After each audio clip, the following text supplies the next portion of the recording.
श्री हरि। श्री हरिवंश। राधे राधे महाराज जी। महाराज जी, आप कह रहे हैं कि अगर कोई घटना दुर्घटना मंदिर या कहीं होती है तो फिर लोग कहते हैं कि आपके प्रभु तो देख रहे थे फिर भी ऐसी अनहोनी हो गई। तो प्रभु तो तब भी देख रहे थे जब आप पाप कर रहे थे, उस समय कुछ बोले थे क्या? प्रभु तो उस समय भी देख रहे थे जब आप पाप कर रहे थे। तो जब परिणाम आएगा तो चाहे मंदिर में हो और चाहे आप धाम में हो चाहे गली में हो, वो तो सर्वत्र भगवान विराजमान है। अवश्य में भोक्तव्यम कृतम कर्म शुभाशुभम, तुमको अपने कर्म का फल भोगना होगा, चाहे जहां हो वो अपने कर्म का फल भोगना पड़ेगा। या तो उसका प्रायश्चित कर लेते, या तो इतना भजन कर लेते, ना भजन किया ना प्रायश्चित किया तो कर्म भोग तो भोगना ही पड़ेगा।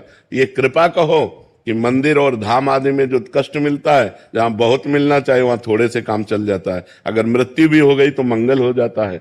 तो ये भगवान की कृपा कहो कि भगवान के धाम या भगवान के रास्ते पे यदि हमारी मृत्यु होती तो मंगल हो जाएगा, वैसे तो होना ही है। तो अवश्य जो मिनट जो सेकंड जहां आपको मरना है वहीं मरना है।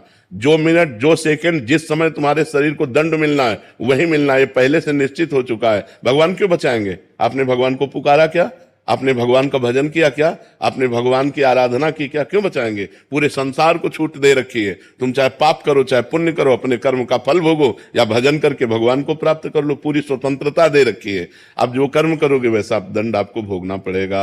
अच्छे कर्म करोगे अच्छा फल मिलेगा, बुरे कर्म करोगे बुरा फल मिलेगा। भगवान को भजो और भगवान की शरण में हो जाओ, फिर भगवान जिम्मेदारी ले लेते हैं। अब ऐसे थोड़ी है, ऐसे तो पूरे सबको छूट है। देखो भगवान बहुत बड़े हैं, बहुत गंभीर हैं, अगाध समुद्र हैं। आपको आपका जीवन दे दिया, आपको बुद्धि दे दी, आपको कर्म क्षेत्र दे दिया। अब आप क्या कर्म करते हैं आपके ऊपर है।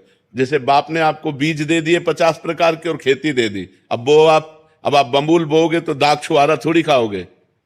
आप बम्बूल बोओगे तो कांटे ही लगेंगे आपको।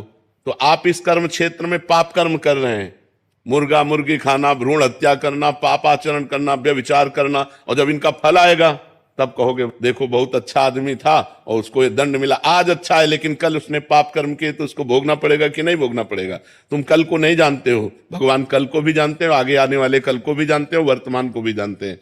तो इसलिए जो हो रहा है वो अवश्य होगा, जो नहीं होना है वो कदापि नहीं होगा। हम अपने आचरणों को सुधारें, आगे हमारा जो समय आने वाला है वो मंगलमय हो जाएगा। यदि हम आज भजन करेंगे, आज पापाचरण त्याग कर देंगे तो कल हमारा बहुत अच्छा रहेगा। और अगर हम भगवान से नहीं जुड़ेंगे, पापाचरण करेंगे तो आज भी दुखमय है और कल और दुखमय होगा, ये पक्की